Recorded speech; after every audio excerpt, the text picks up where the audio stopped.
जनता का पैसा और जा कहीं और रहा है, निश्चित रूप से इस पर बहुत ही एक्शन लेने की ज़रूरत है। तो मैं पटना की जनता का डायरेक्ट पटना नगर निगम के तहत नियोजन करने का कार्य करूंगा। लगातार कमिश्नर के माध्यम से जो है आउटसोर्सिंग एजेंसियों के ऊपर शिकंजा कसा जा रहा है। 1000 कर्मचारी अभी पकड़े गए हैं जो कि नदारत होते हुए भी पैसा रिकवर कर रहे हैं। आप प्रत्याशी के रूप में काफ़ी दिनों से पटना नगर निगम के लिए कार्य कर रहे हैं और प्रत्याशी भी इस बार मैदान में उतरेंगे। क्या लगता है, किस तरह इसको आप अपने सोचते हैं? नहीं, देखिए, जनता का सेवा करना ही पटना नगर निगम का कार्य है। सेवा करने का तात्पर्य कि जो भी उसकी बेसिक ज़रूरतें हैं, उसके अलावा उसके अंदर में एक जीवन यापन करने में जितनी ज़रूरतें हैं उसको पूर्ति करने की कार्य है नगर निगम का।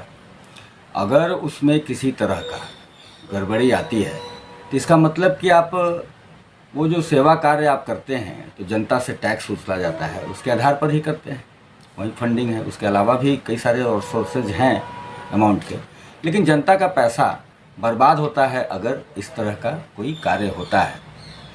मेरा तो अपना मानना है, मैं तो पटना नगर निगम के कमिश्नर साहब को धन्यवाद देना चाहूँगा कि इस तरह की गड़बड़ियों को उनके द्वारा उजागर किया गया है कि आउटसोर्सिंग स्टाफ्स नदारत हैं, कार्य नहीं हो रहे हैं। साफ़ सफाई से लेकर के अन्य कई सारे कार्य हैं जो उनको करना है और वो नहीं हो रहा है।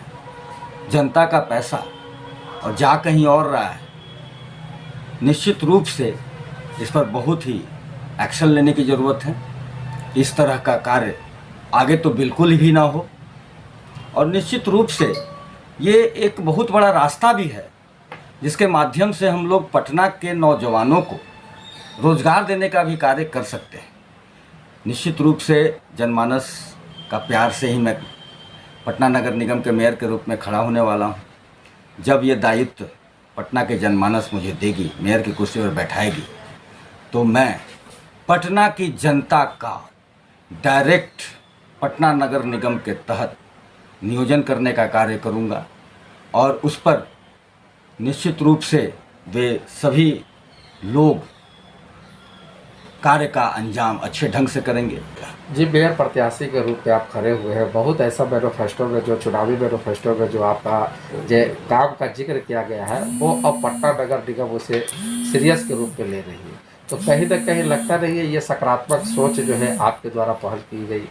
बिल्कुल, इसके लिए तो मैं धन्यवाद देना चाहूँगा, क्योंकि बात तो सही है ना। पटना तो मैं पहले से ही बोल रहा हूँ कि नंबर 1 बनाना है, और उसके लिए सर्वेक्षण शुरू हो गया। उसके लिए जब चिकित्सा के क्षेत्र की बात मैंने कही थी, इस बार का जो सशक्त समिति की जो बैठक हुई उसमें वो भी पारित हो गया है, कई वेलनेस सेंटर किया जाएगा। मशीनें की बात आई, मशीनों का बात हो गया, लाने की बात हो गई, कार्य भी हो रहे हैं। पिंक टॉयलेट की बात हो गई, जो महिलाएं जो बाहर निकलती हैं उन लोगों को तकलीफ़ होता है। तो इस तरीके से हमारा जो संकल्प पत्र है उसमें तो बहुत सारी बातें हैं।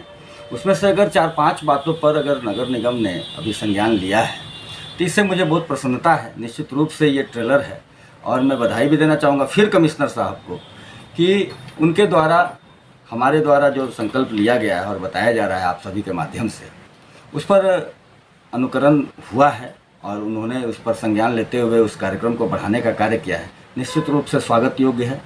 4-5 मुद्दों पर हमारे बताए गए 4-5 विषय पर ये जो कार्यक्रम शुरू हुए हैं, वो निश्चित रूप से जब मैं आऊँगा तो पूरी फिल्म दिखाने का कार्य होगा और सभी तरह की समस्याएं जो होनी चाहिए उस पर निवारण जो उसका होना चाहिए वो कार्य किया जाएगा।